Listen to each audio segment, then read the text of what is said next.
Christopher berry D, जो एक मशहूर क्रिमिनोलॉजिस्ट हैं और दुनिया के सबसे खतरनाक क्रिमिनल्स से आमने सामने बात कर चुके हैं, अपनी किताब टॉकिंग विद साइकोपैथ्स एंड सेवज की शुरुआत एक डरावनी सच्चाई से करते हैं कि बुराई हमेशा डरावने चेहरे में नहीं आती, कभी कभी वो मुस्कुराती भी है।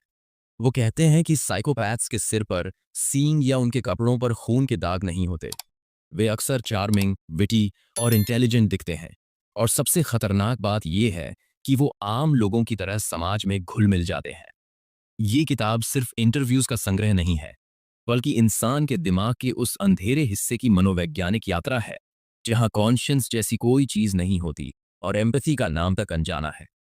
बेरी डी ने कई साल ऐसे लोगों से बात करने में बिताए हैं जिन्होंने बिन झिझक इंसानों की जान ली, और वो उन्हें समझने की कोशिश करते हैं, किसी थ्योरी से नहीं, बल्कि बातचीत के जरिए। वो सुनते हैं, सवाल करते हैं, प्रोवोक करते हैं, और फिर ऑब्जर्व करते हैं जैसे कोई सर्जन ठंडे दिमाग से ऑपरेशन करता है। बेरीडी बताते हैं कि किसी किलर से इंटरव्यू करने से पहले हमेशा एक अजीब सी शांति छा जाती है। वो ऐसे इंसान के सामने बैठते हैं जिसने कई लोगों को बेरहमी से मारा है। कई बार वो किलर मुस्कुराता है, मजाक करता है, या फ्लर्ट भी करता है जैसे ये कोई कैजुअल मुलाकात हो। बेरीडी कहते हैं कि साइकोपैथ्स असल में इमोशनल मिमिक्री के उस्ताद होते हैं। वो सारे जेस्चर्स, टोन और वर्ड्स दोहराते हैं जो असली भावनाओं में इस्तेमाल होते हैं, लेकिन अंदर से वो एकदम खाली होते हैं। वो दूसरों की तरह बिहेव तो कर सकते हैं, लेकिन फील नहीं करते। वो उन्हें इमोशनल कमीलियंस कहते हैं, जो हर माहौल में अपने रंग बदल लेते हैं, लेकिन अंदर से पूरी तरह हॉलो होते हैं। किताब की शुरुआत में ही बेरीडी एक ऐसे आदमी की कहानी बताते हैं जिसने बिना किसी गिल्ट के कई लोगों को मारा और फिर भी बिल्कुल शांत था। जब उससे पूछा गया कि उसने ऐसा क्यों किया, तो उसने बस इतना कहा, क्योंकि मैं कर सकता था। बेरीडी कहते हैं, यही है साइकोपैथी का असली चेहरा, एक ऐसी कोल्ड स्टेट ऑफ माइंड जहां कोई इमोशन नहीं होता, बस एक सुपीरियरिटी का एहसास होता है। ऐसे लोग दूसरों को इंसान नहीं समझते, बल्कि उन्हें ऑब्जेक्ट्स की तरह ट्रीट करते हैं, और विडंबना ये है कि जेल में रहते हुए भी वो लोग किसी न किसी तरह से कंट्रोल बनाए रखते हैं। उन्हें पता होता है कि पत्रकार, फिल्म मेकर या साइकोलॉजिस्ट उनसे सवाल करने आएंगे, और इस अटेंशन से उनका ईगो और बड़ा होता जाता है। बेरीडी किताब में साइकोपैथ्स और सोशियोपैथ्स के बीच का फर्क भी समझाते हैं। वो कहते हैं कि साइकोपैथ्स पैदा होते हैं, उनके दिमाग की वायरिंग ही अलग होती है। कई स्टडीज में उनके एमिगडला और प्रीफ्रंटल कॉर्टेक्स में एबनॉर्मेलिटीज पाई गई हैं, जो इमोशंस और इम्पल्स कंट्रोल को हैंडल करते हैं। वहीं सोशियोपैथ्स को समाज बनाता है, अब्यूज, निग्लेक्ट, ट्रॉमा या हिंसा से भरा बचपन उन्हें शेप देता है। साइकोपैथ्स फील नहीं करते, जबकि सोशियोपैथ्स बहुत ज्यादा फील करते हैं, लेकिन उसे कंट्रोल नहीं कर पाते। इसी नजरिए से बेरीडी हर सब्जेक्ट को देखते हैं। एक और इंटरव्यू में वो एक ऐसी औरत से मिलते हैं जिसने अपने पति और बच्चों की हत्या कर दी थी। उसने इस घटना को अननेसेसरी क्लेंजिंग कहा, जैसे वो कोई धार्मिक कर्म कर रही हो। वो बेरीडी से ऐसे बात करती है जैसे उसने कोई नोबल काम किया हो, अपने परिवार को इस दुनिया की बुराई से बचा लिया हो। और डरावनी बात यह थी कि उसकी आवाज में ना गिल्ट था, न डर। वो मोरालिटी को एक इल्यूजन कहती थी, जो सिर्फ कमजोर लोग मानते हैं। बेरीडी कहते हैं कि असली साइकोपैथी गुस्से में नहीं दिखती, वो दिखती है उस कामनेस में, जहां कोई इमोशन नहीं होता, सिर्फ खालीपन होता है। कई मुलाकातों में बेरीडी खुद भी भावनात्मक रूप से थक जाते हैं। उनका कहना है कि किसी साइकोपैथ के दिमाग का दरवाजा खोलने का एक ही तरीका है, उसे बोलने दो। उन्हें ऑडियंस चाहिए, क्योंकि वो खुद को स्पेशल मानते हैं। जब वो खुद को सुपीरियर महसूस करते हैं, तब वो अपनी सच्चाई ज्यादा खोलते हैं। बेरी डी बस शांत होकर सुनते हैं, नोट्स बनाते हैं, और कभी कभी ऐसा सवाल पूछते हैं जो उनके ईगो को छू जाए। ये एक डेंजरस वर्ड गेम है। एक गलत टोन सब कुछ खत्म कर सकती है, और एक सही फ्रेज एक बंद दरवाजा खोल सकता है। वो बताते हैं कि ऐसे इंटरव्यू के बाद कई बार उन्हें खुद अपने मन से लड़ना पड़ता है। वो सोचते हैं कि आखिर फर्क क्या है, एक आदमी किलर कैसे बनता है और दूसरा क्रिमिनोलॉजिस्ट क्यों?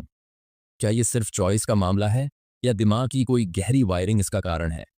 ये सवाल किताब को सिर्फ क्राइम स्टोरीज से ऊपर उठाकर एक गहरी मॉरल एक्सप्लोरेशन बना देते हैं, एक ऐसी सोच जो अच्छाई बुराई की परिभाषा को ही सवालों में डाल देती है।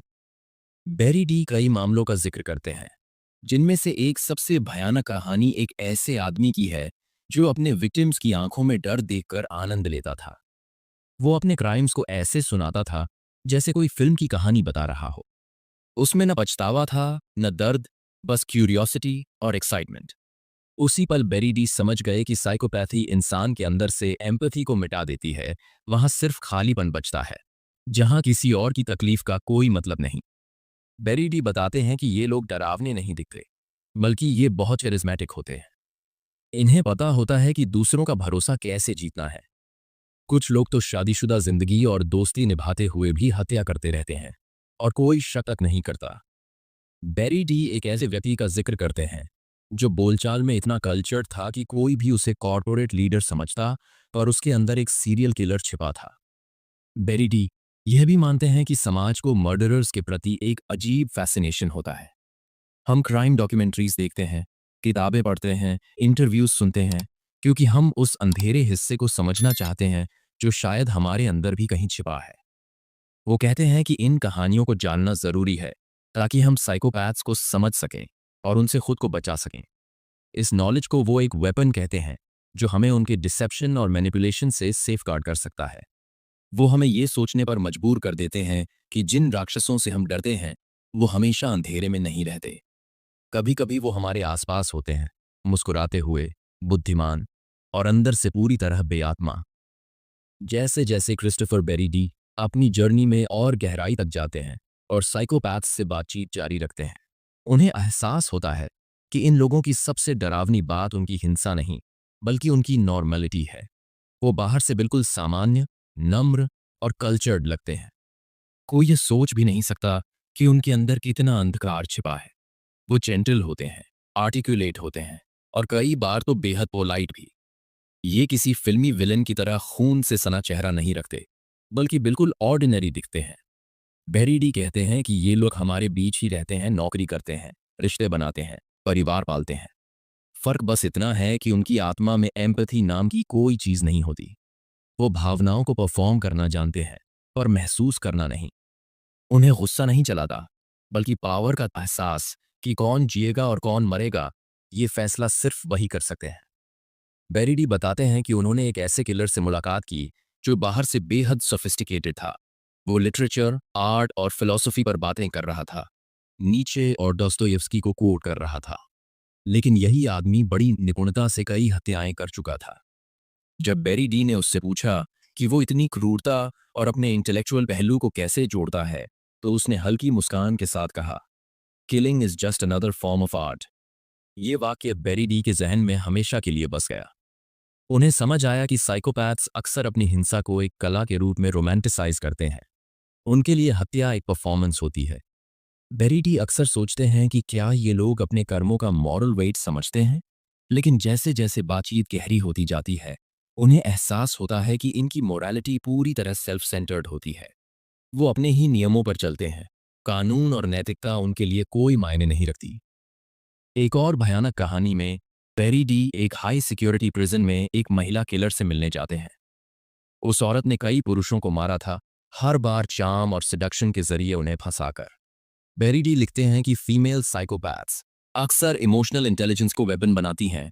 वो दूसरों की भावनाओं को समझती हैं, पर महसूस नहीं करती। इस समझ का इस्तेमाल वो मैनिपुलेशन के लिए करती हैं।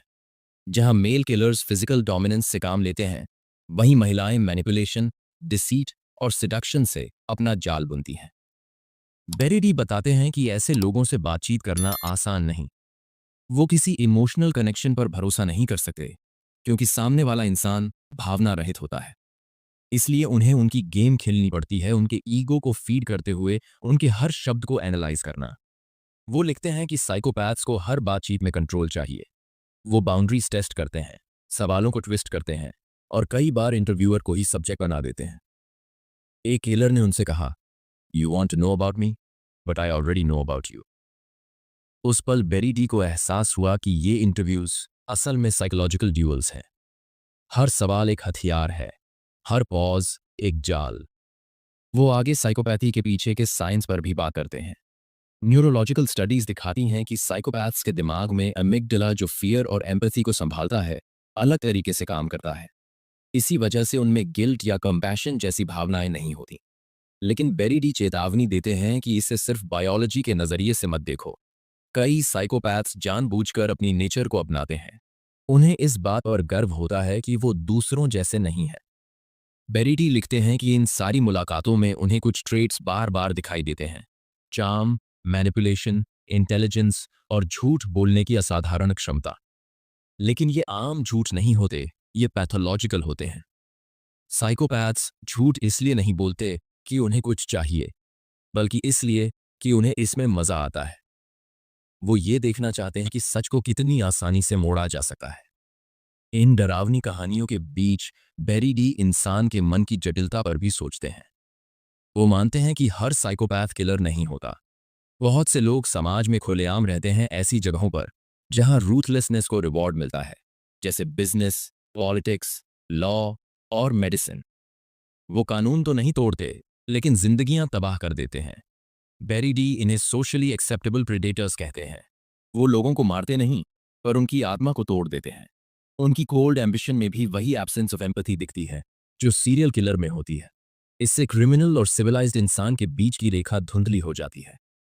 एक और मुलाकात में बेरीडी एक ऐसे व्यक्ति से मिलते हैं जिसने बच्चों की हत्या की थी। वो कहते हैं कि यह उनके करियर की सबसे कठिन बातचीतों में से एक थी। वो आदमी अपने अपराधों को ऐसे बता रहा था जैसे मौसम की बात कर रहा हो। किताब में बेरीडी बार बार ईविल की साइकोलॉजी पर लौटते हैं। वो कहते हैं कि किसी साइकोपैथ को समझना उन्हें माफ करना नहीं है, बल्कि ये समझना है कि उनकी बुराई मैडनेस से नहीं, चॉइस से आती है। वो जानते हैं कि वो क्या कर रहे हैं, बस परवाह नहीं करते। यही बात उन्हें सबसे खतरनाक बनाती है। वो इनसेन नहीं है, बल्कि फ्राइटनिंगली लॉजिकल है। वो प्लान करते हैं, मैनिपुलेट करते हैं और बिना किसी कॉन्शियंस के एग्जीक्यूट करते हैं। और इसी ठंडी लॉजिक में छिपा है असली हॉरर। बेरीडी अपनी खुद की भय पर भी बात करते हैं। वो मानते हैं कि कभी-कभी इतने घंटों तक किलर्स की बातें सुनने के बाद उन्हें खुद अपने अंदर अंधेरा महसूस होता है। उन्हें लगता है जैसे ये सब उनकी इंसानियत को धीरे-धीरे खा रहा है। लेकिन फिर वो खुद को याद दिलाते हैं कि वो ये सब थ्रिल या फेम के लिए नहीं करते। वो ये सब सच जानने के लिए करते हैं। इस हिस्से के अंत में बेरीडी महसूस करते हैं कि उनकी ये मुलाकातें अब सिर्फ इंटरव्यू नहीं रह गई हैं। ये इंसान की प्रकृति के चरम रूप का आईना बन चुकी हैं। लेकिन साथ ही हर बातचीत उन्हें यह भी याद दिलाती है कि इस दुनिया में एम्पैथी ही इंसानियत की सबसे बड़ी ढाल है। जिन हथियारों से वो मिलते हैं, वो भावनाओं की नकल तो कर सकते हैं, लेकिन असली प्यार और कंपैशन पैदा नहीं कर सकते। यही वो चीजें हैं जो हमें उनसे अलग करती हैं, नाजुक लेकिन इतनी शक्तिशाली कि इन मुस्कुराते राक्षसों से हमें इंसान बनाए रखती हैं। जैसे जैसे क्रिस्टोफर बेरीडी अपनी इस अंधेरी यात्रा में और गहराई तक उतरता है, उसे एहसास होता है कि टॉकिंग विद साइकोपैथ्स सिर्फ इंटरव्यू लेने का काम नहीं है, बल्कि यह एक ऐसे ऑल्टरनेट यूनिवर्स में कदम रखने जैसा है जहां मोरालिटी का कोई वजन नहीं होता। हर कॉन्वर्सेशन ऐसा लगता है जैसे वो एक ऐसे मेज में जा रहा हो जहां लॉजिक और कॉन्शियंस की जगह ठंडी कैलकुलेशन ने ले ली हो। उसे अपने अंदर के सारे instinctive reactions, shock, disgust, empathy को दबाना सीखना पड़ता है, क्योंकि उसके सामने बैठे ये किलर्स इन्हीं इमोशंस से अपना फ्यूल लेते हैं। वो डर देखना चाहते हैं। वो ये महसूस करना चाहते हैं कि अब भी उनका दूसरों पर पावर है। बेरीडी लिखता है कि इस पूरी प्रक्रिया में खुद को कंपोज्ड रखना एक साइकोलॉजिकल आर्मर बन जाता है। उसे ऐसा दिखाना पड़ता है कि कुछ भी उसे हिला नहीं सकता, भले ही उसका अंदरूनी मन चीख रहा हो। उसके करियर के इस दौर में उसका सामना एक ऐसे आदमी से होता है जिसने अलग अलग राज्यों में कई अजनबियों की हत्या की थी। यह मर्डरर बिल्कुल शांत और विनम्र दिखाई देता है। बातचीत की शुरुआत वह बेरी डी की टाई की तारीफ से करता है, जैसे किसी फॉर्मल पार्टी में मिला हो। कुछ ही मिनटों में बात ट्रिवियल चीजों से टॉर्चर तक पहुंच जाती है और वह अपने क्राइम्स के बारे में ऐसे बात करता है जैसे किसी शौक पर चर्चा कर रहा हो। बेरी डी खुद को संभालता है, सुनता रहता है, नोट्स बनाता है, जैसे किसी एकेडमिक विषय पर रिसर्च कर रहा हो। लेकिन उसके अंदर एक गहरी खाई सी खुल जाती है, एक ऐसी जगह जहां एम्पैथी पूरी तरह गायब है। वो समझता है कि साइकोपैथ्स शब्दों का इस्तेमाल भी हथियार की तरह करते हैं। वो लैंग्वेज को मैनिपुलेट वैसे ही करते हैं जैसे लोगों को करते हैं। उनकी कहानियां कन्फेशन नहीं होती, कंट्रोल की कोशिश होती हैं। कई अपने क्राइम्स को ग्रैंड नैरेटिव्स बना देते हैं, खुद को मिसअंडरस्टूड जीनियस या किसी ट्रैजिक फिगर की तरह पेश करते हैं। बेरी डी इस फिनोमिनन को द थिएटर ऑफ ईविल कहता है। हर किलर चाहता है कि उसके पास एक स्टेज हो। हर शब्द जो वो बोलते हैं वो एक परफॉर्मेंस होती है। जब बेरी डी उनकी इस झूठी हीरोइज्म को चैलेंज करता है तो वो अपनी स्ट्रैटेजी बदल लेते हैं। इंटिमिडेशन की जगह चार्म आ जाता है और थ्रेट की जगह हंसी। यह एक साइकोलॉजिकल डांस बन जाता है जहां बेरी डी को बहुत सावधानी से कदम रखना पड़ता है बिना अपनी मॉरल फुटिंग खोए। एक इंटरव्यू तो ऐसा था जिसे बेरी डी कभी नहीं भूल सका। उस आदमी का बचपन बिल्कुल नॉर्मल था, लविंग पेरेंट्स, कोई ट्रॉमा या अब्यूज नहीं। उसने यह मिथ तोड़ दिया कि ईविल हमेशा पेन से जन्म लेती है। जब बेरी डी ने उससे पूछा कि उसने मर्डर क्यों किया तो उसने बस कहा, I wanted to see what it felt like. उसकी आवाज में न गुस्सा था न नफरत, सिर्फ क्यूरियोसिटी। बेरी डी इसे सबसे डरावना मोटिव कहता है। इस बातचीत ने उसके सारे विश्वास हिला दिए। शायद ईविल हमेशा किसी चोट से नहीं आती, कभी कभी वो बस खालीपन होती है। बेरी डी साइकोपैथ्स की इमोशनल दुनिया का विश्लेषण करता है। वो बताता है कि ये लोग भावनाएं वैसे महसूस नहीं करते जैसे सामान्य इंसान करते हैं। ये सैडनेस, अफेक्शन, सिंपैथी का नाटक करते हैं, पर वो सब हॉलो परफॉर्मेंसेस होते हैं। यही मिमिक्री उन्हें खतरनाक बनाती है। वो जानते हैं कि कौन से वर्ड्स और एक्सप्रेशंस लोगों का ट्रस्ट जीतते हैं। एक साइकोपैथ आपकी आंखों में देखकर आई लव यू कह सकता है और आपको विश्वास भी हो जाएगा, जबकि अंदर से वो कुछ भी महसूस नहीं करता। यही झूठी ह्यूमैनिटी उन्हें सालों तक छिपे रहने देती है, जब तक उनके क्राइम्स उजागर नहीं होते। बेरी डी को दिखता है कई किलर्स गर्व महसूस करते हैं। वो खुद को डार्कनेस के सेलिब्रिटीज मानते हैं। वो अपने बारे में आए आर्टिकल्स जमा करते हैं, डॉक्यूमेंट्रीज देखते हैं और कवरेज में हुई गलतियां सुधारते हैं। बेरी डी नोटिस करता है कि जब वो सटली उनकी इंटेलिजेंस की तारीफ करता है तो वो और खुलकर बोलते हैं। उनकी वैनिटी ही उनके कन्फेशन की चाबी है।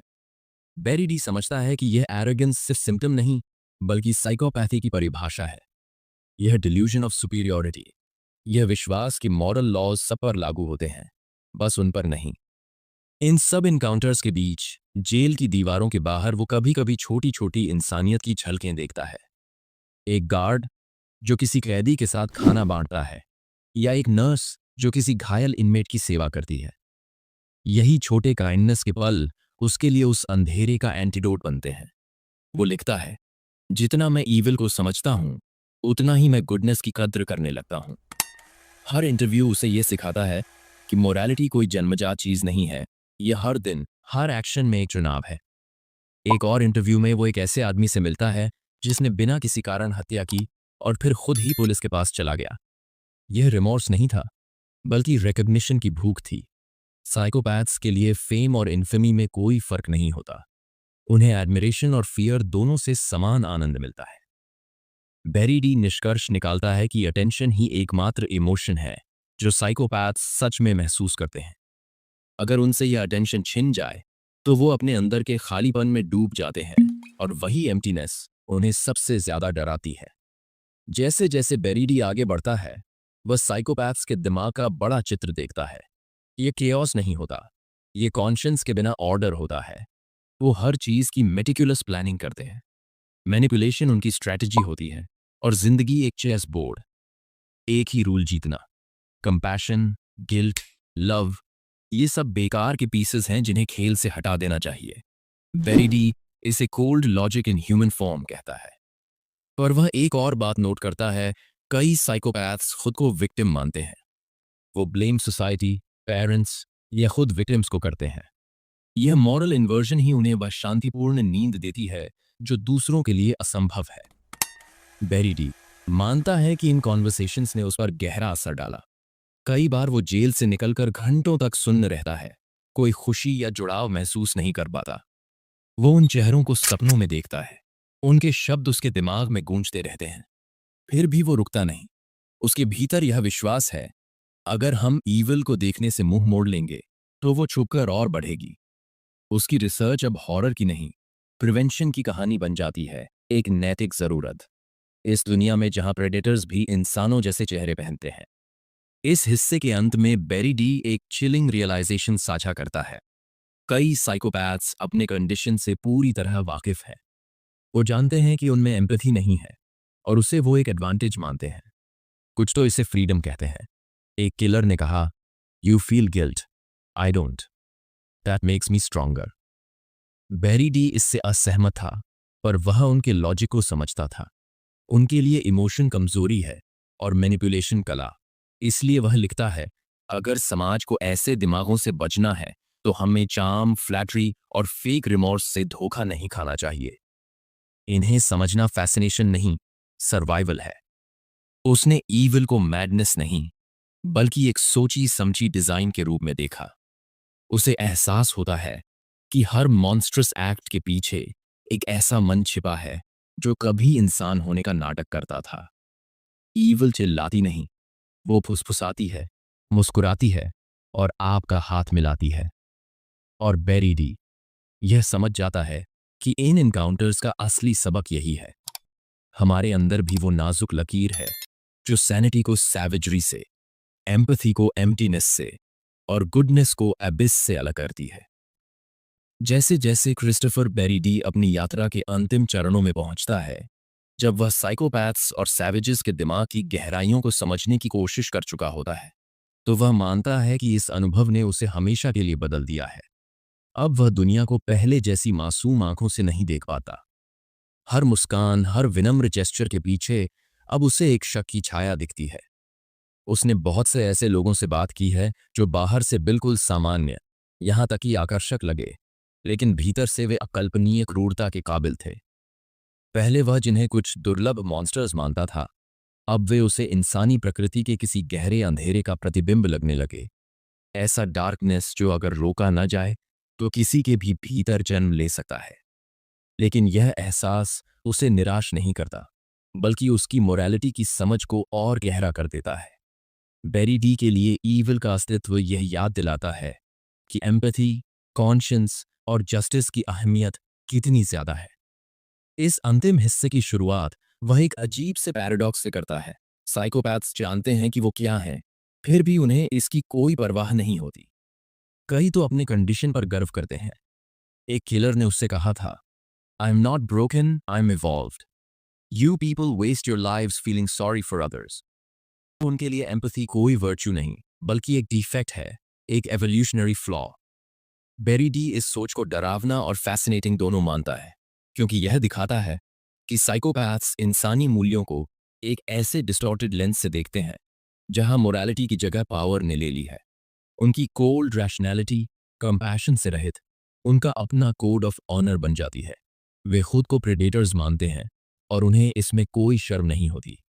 बेरी डी एक अपने सबसे हॉन्टिंग एनकाउंटर को याद करता है, एक ऐसा आदमी जिसने कई लोगों की योजनाबद्ध और इमोशनलेस हत्या की थी। यह तुलना इतनी कैजुअल और डीह्यूमनाइजिंग थी कि इसने साइकोपैथी का असली चेहरा दिखा दिया। बेरी डी लिखता है, उस पल हवा तक भारी लगने लगी थी, जैसे कमरे की दीवारें भी पीछे हट गई हों। और उस किलर की शांति नहीं टूटी। उसने बस कहा, they were weak and weak things don't deserve to live. ये शब्द उसे याद दिलाते हैं कि उनके लिए मर्डर कोई मैडनेस नहीं, एक ऑर्डर है, एक तरीका है डोमिनेंस वापस पाने का। Game over.